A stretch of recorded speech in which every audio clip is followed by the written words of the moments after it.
Welcome to Promo Insiders, an ASI media podcast that covers the topics that matter most to the promotional products industry. I'm CJ Mitica, editor-in-chief, and today I'm joined by Vicki Ostrom, a futurist and trend analyst with top 40 supplier SanMar, as well as ASI media executive editor Teresa Hagel to explain how casual apparel became the foundation of fashion. And stick around till the end, where we offer up some must-have apparel trends for 2023. So thank you both for joining us today. Loyal listeners and viewers will, of course, know Teresa. She's one of the regular hosts of our Promo Insiders podcast. And I think many of you will probably know Vicki. She's been quoted fairly often in the pages of our magazine and our website and has a pretty visible role with SanMar. And Vicki, I'm curious because whenever I see the title futurist, I think it's a very sort of fancy title, like a seer who peers into their crystal ball and predicts the future. But what does being a futurist actually entail? Well, I think a futurist is heavy on the trend analyst part of the concept as well, because in order to look toward the future and figure out to predict what types of things that we may want to wear or eat, or what kinds of cars we might want to buy, that kind of prediction is what a lot of companies are looking for, of course, because you want to make the right choices, right, with what you're producing or buying. But in order to do that, you have to know where we are now, what kinds of things we're doing in our lives. So it's a lot of observing social anthropology of who we are as a people, and then yes, looking at the numbers, looking at whatever kind of data sets can be found of researching, doing surveys with different age groups and things like that. So it's a lot of research and analytics and crunching of information, and then with that you can look to the future and try to make some educated guesses, essentially, as to what we're going to do in the future. Because we don't really have a crystal ball. How did you get that gig? What's your kind of background? Well, actually, I started as a apparel designer. And so I was designing apparel for 20 years or so for Tommy Bahama and Eddie Bauer and JCPenney and companies like that. And that is covering most of our American market, really, from all different demographics. And so when I was doing that, you're always looking at trend, obviously, to try to figure out, do this futurist work yourself. And I just really, really loved it. So I started as an apparel designer for SanMar, and I just really started digging even deeper into the analyzing component of things, because we do have such a we have the whole world in our customer base, essentially. And so it was really, really important to do that. So I just got really, really deep into the trend analyst part of it, and it became the whole job that I could then do as a career, which I have always wanted to do. It's just so fascinating to me. Yeah, very cool. And yeah, we find it fascinating as well. And the people in our industry definitely appreciate your work. They're looking for trends. They're looking to know what's next, and it's very people related. So we're happy to have your expertise here today, and we're going to be doing a little bit of that work and talking about casual fashion, because I think it has become a big deal. And so we're recording this on February 1st, but I want to talk about January. So January is our sort of official, unofficial apparel month for Counselor and ASI Media. We have our winter issue, which is our annual apparel issue. I'm holding it right here. And we've been releasing content throughout the month online on asicentral.com related to apparel.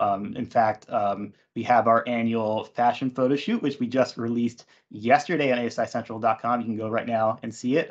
Teresa is the person who steers the ship with that. She did an amazing job. It looks amazing. Teresa, you should be very, very proud of the work you did this year. Thank you. That is my one time to be Anna Wintour and steer like a fashion magazine. Yeah. My Devil Wears Prada moment. But I treat everyone nicely, I think. Yes, Hopefully. much kinder for sure.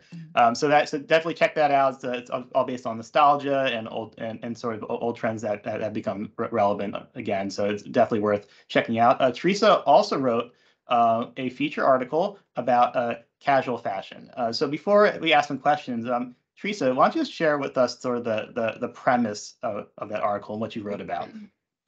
So, I mean, the idea was basically that casual fashion is just what people wear, like whether it's to work or not. And I know, with COVID, everybody sort of talked about like, oh, people want to be in their pajamas or in their like sweats, and everything is much more casual. But I think our kind of premise was that it actually stretches much farther back before COVID ever, was a blip on the radar. COVID certainly accelerated things, but the casualization, if that's actually a word, I think I used it, but I'm not sure if it's accepted. But that casualization has been happening pretty much throughout the whole 20th century, and now it's just clothes. It's just what we want to be comfortable. We want to look good, but people don't want to wear like a 3-piece suit or whatnot to work. So Vicki, that's kind of been our thesis statement that casual has really just become very embedded, intertwined with that fashion that maybe it was separate before, but now you can't really separate them. They're one and the same in many regards. So do you agree with that? And if so, like when did that shift take place and why? It's the word shift is really the right way to put it too, because we've been inching toward this ever since we started understanding that exercise apparel was comfortable to wear all day long, every day. And at first, when the Lululemons of the world started really becoming more what a lot of people were really wanting to wear every day, that exercise apparel, yoga apparel kind of thing, we at first couldn't really wear it to work all the time because it wasn't acceptable. And a lot of times the colors were more sports centric. And definitely the styles were very sports centric to a certain type of thing like yoga or, tennis or something like that. But now we have so many options because these same athletic apparel fabrications are now actually in styles and colors that we can wear to work. They're much more lifestyle friendly pieces, to the point where if you go by the windows in a mall of a Lululemon or Athleta or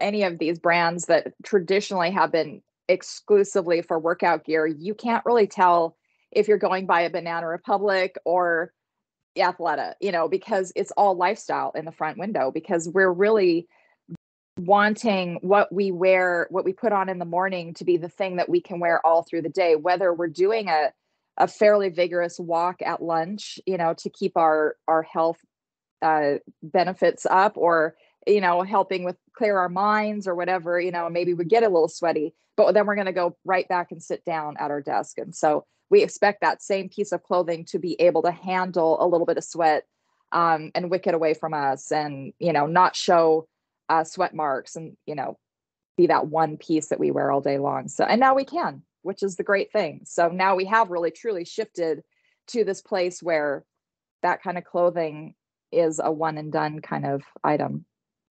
So Teresa, as as someone who's been in this industry for a number of years now, you've seen it from the sort of that coverage perspective, and as someone who's worked in an office too, like what have you seen in terms of the shift towards a more casual aesthetic? I mean, luckily, because I guess I've been in newsrooms, I've never been in a place where I had to dress up for work. So Right. I've always worn jeans or whatever. But I think the shift is more that like we're now beyond jeans, and like leggings and athleisure kind of wear is accepted in the office. So that's actually different. I think at one time I remember seeing someone wearing like, she had like a blazer with leggings on. I was like, oh, that's so inappropriate. That's terrible. And now I think like, why did I care? Like it just seems normal to me now. But I do remember like when I first started at ASI, I went to, I think it was like an event for Dickies, and they said that athleisure was a big thing, and I had never heard that term before. So I was like, athleisure, that's interesting. And now like of Yeah. course you hear it all the time, but the first time I Yeah. heard that back in like, I think it was like 2014 or 2015. It was like, Yeah.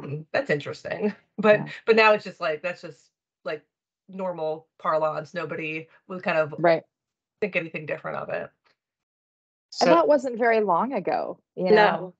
And now in this season, I just started talking about work leisure, because we've taken the athleisure word and moved it into work leisure because it's the same thing but just for work.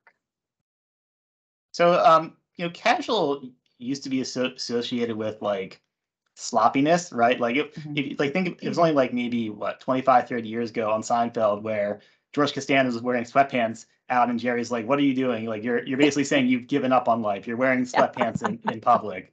Now I flew home from Vegas from the PPI show and like half the people are wearing like sweatpants and light leggings on the flight. It's completely turned. So how do you sort of distinguish between where casual was in terms of like being equated to sort of like sloppy or at home style versus casual being something that is worn in professional settings? Like Vicki, what's your view on that?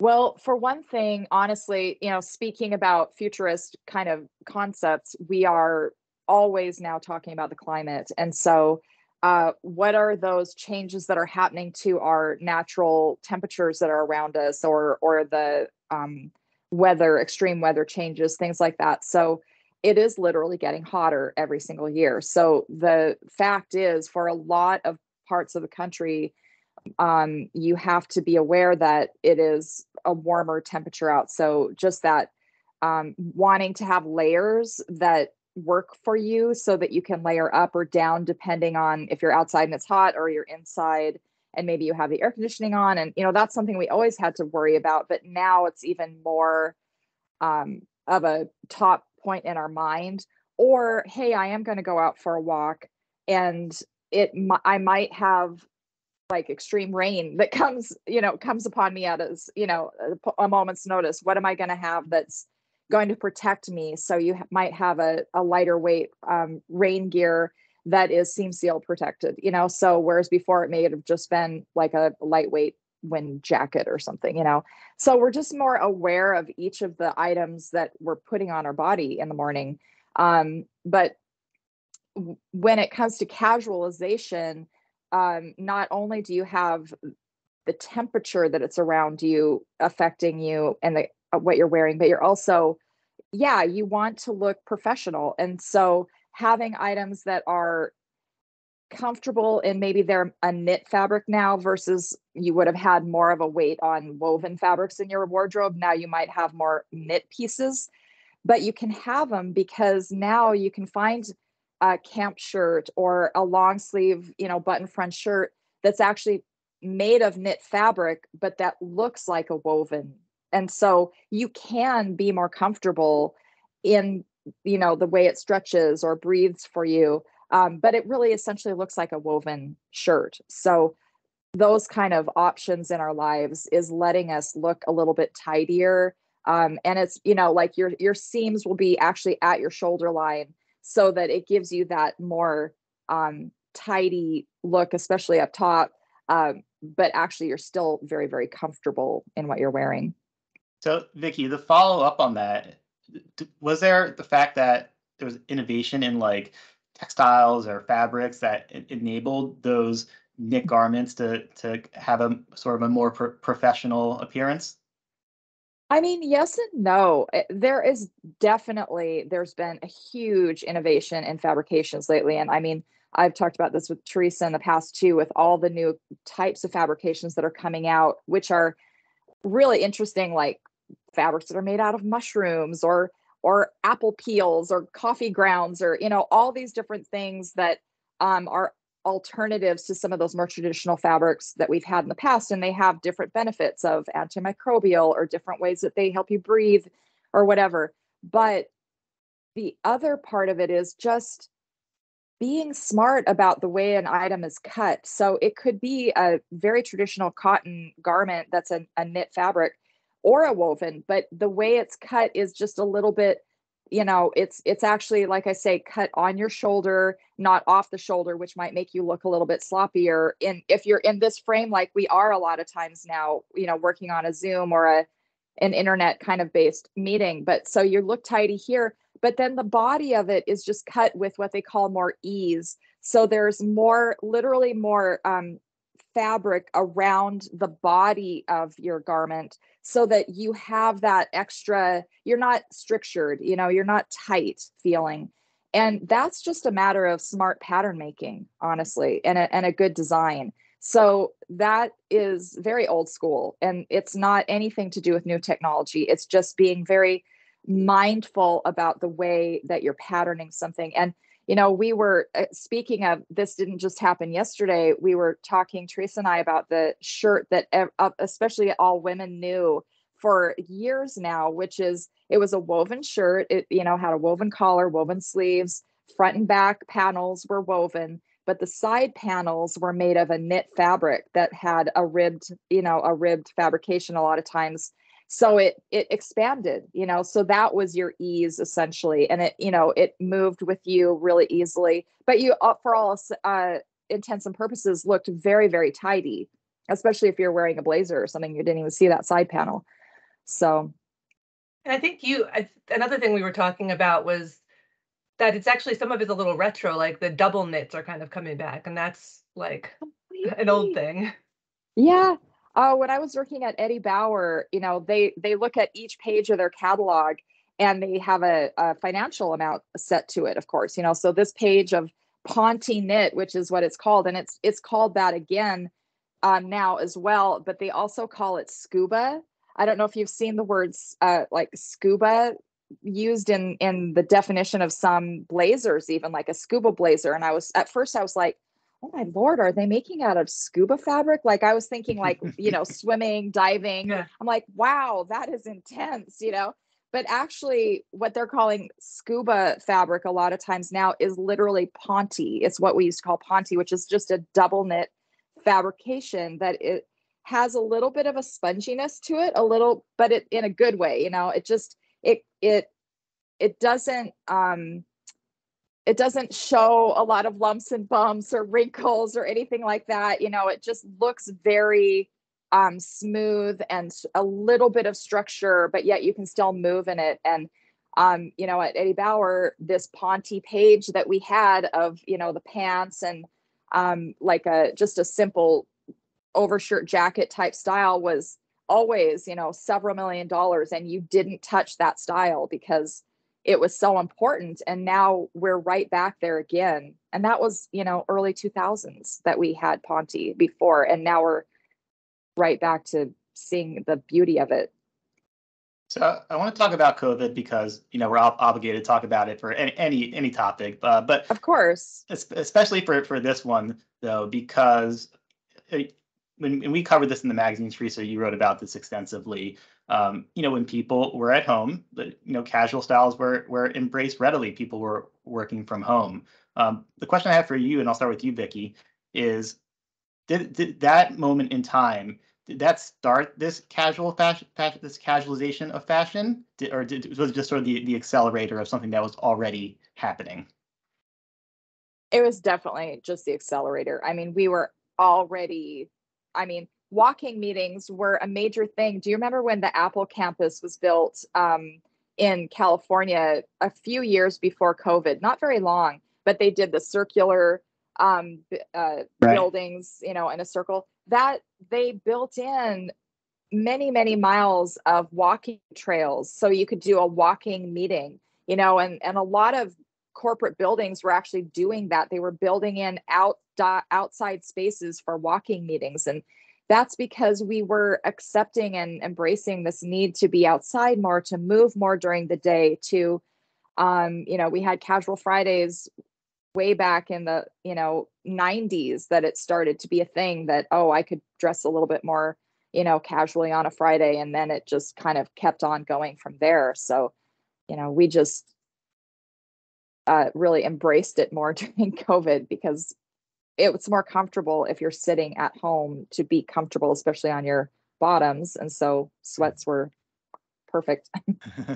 Teresa, what's your view on how COVID sort of accelerated this trend?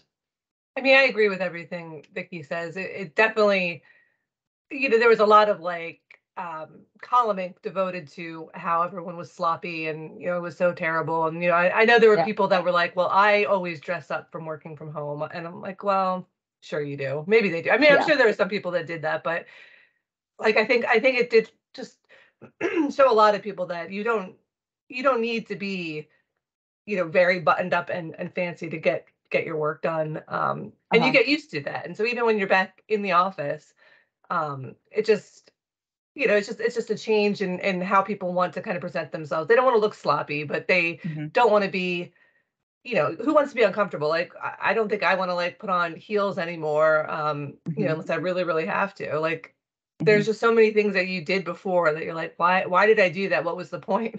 And it just sort of, I think it was like a mindset shift for a lot of people. And I think you've really hit on something there, Teresa, is that I think what the pandemic did is it really jolted people into realizing, why am I following trends? I don't want to wear something uncomfortable, like you said, and I'm not going to. I want to dress for me, and I will be aware of the overall trends in the world so that I can, fit into society and I can look right in my office setting and whatnot.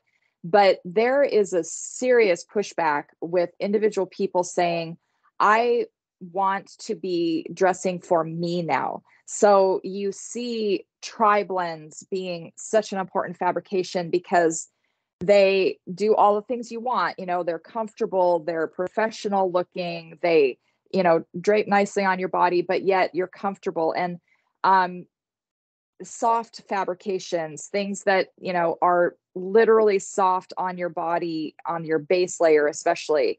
It feels like a cuddly hug, and people really need that. And again, speaking futurist wise, and like you say, you can't not talk about COVID, because guess what? We're not really out of COVID.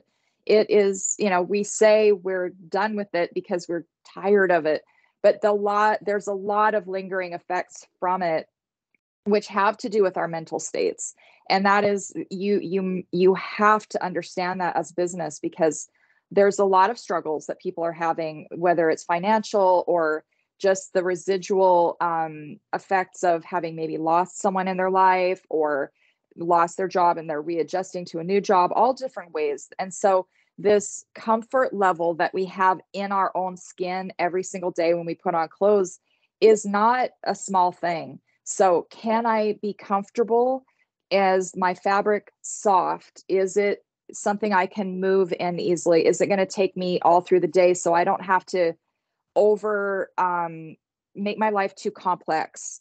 People need simplicity, and also textural, so these textural elements of maybe you're wearing a sweater that has a cable knit now, or you're wearing a polar fleece that has a nice Sherpa kind of feeling to it. You're seeing a lot more textures coming into play in fabrications.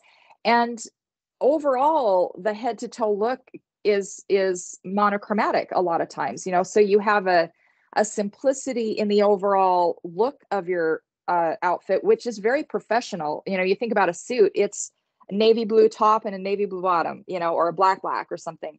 And that gives you that column of color that's very professional looking. And now we're shifting over to, well, I'm not wearing a structured blazer and a structured pant.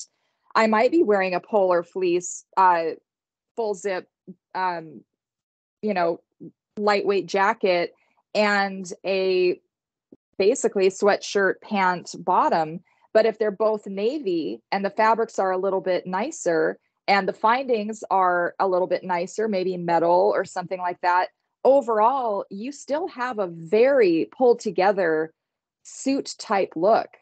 And it's pleasing me, but I also please my office because I look good in a professional way. And that is our new tailored look, and so this idea of the word tailored is actually changing now. It used to be truly a pad stitched blazer that was, made by a professional, educated tailor who had many years of experience behind him or her. And now it just means I'm wearing something that is a little bit more tidy looking and overall professional looking. And that is what tailored means now. So it's completely different, concept of the word. So you may have just answered my next question in part, Vicki, but I welcome additional ideas. I think we can agree that we're in this new era of work where some people are working primarily from home, some people are returning to the office. The hybrid working environment is a definite thing. So, what kind of outfits, like work appropriate outfits and items, can people wear in this new sort of era of work? Well, I think it's a shift of, instead of a fully structured blazer jacket, now it could be a shirt jacket that has a little bit of even lining to make it a little bit more structured, or it could be that you're wearing a bomber jacket in place of a blazer jacket, but it could be made of that ponte or scuba kind of, more double knit type fabric that gives you a bit more structure overall, but yet it's still a bomber jacket. So it's those similar items, but shifted now into a more casual, sporty, like streetwear vibe garment, but that serves the same purpose. Do you think that it's confusing for younger people entering the workplace with everything being so casual? Do you think it's harder for them to know how to dress appropriately? Because I remember we had talked about that New York Yeah. Times article about wearing crop tops to work, Yeah. which I would never have dreamt of when I was younger, but there seems to Yeah. be this like blurred line. Yeah. I would flip that question, actually. I don't think it's confusing at all for young people what to wear to work. I think it's confusing for older millennials and Gen X and boomers to conceptualize that, like you say, wearing a crop top to work is okay. Because young people are just entering the workforce and this is what they wear all the time. And their whole philosophy of life is, I have a wardrobe of clothing that I like and that is appropriate for me and my idea of what is appropriate in the world. And that's what I wear all the time. I'm not going to have two wardrobes. I'm not going to have a weekend wardrobe, which is what we always had. Like, I'm an Xer, so it was understood. I have a weekend wardrobe, I have an after work wardrobe, and I have a work wardrobe. And then I also have like super fancy if I have a really special professional meeting or a wedding, or so I had all these different separate wardrobes and they were very distinct. And you just accepted it, and you're like, well, I'd rather be comfortable today. I'd like to wear my weekend clothes, but I can't because I'm at work. Kids these days, the Gen Z, the, younger millennials, they are like, no, number one, I don't have the money for it. And I'm just not going to have 5 different separate wardrobes. I have one wardrobe of what I like and I layer it up, I layer it down, and they do make some adjustments for the society they live in. But basically it's like, this is what I wear, like it, deal with it. And I think that's where offices are of owners and, managers, where we have to shift our perspective, I think, on what is appropriate and what people want to wear, within reason. Everybody's always doing some, adjustments and, understanding and hopefully compromises with each other. But this whole not having 5 different wardrobes is really seminal to understanding a younger workforce. And it does stem from a financial aspect, honestly, which makes sense.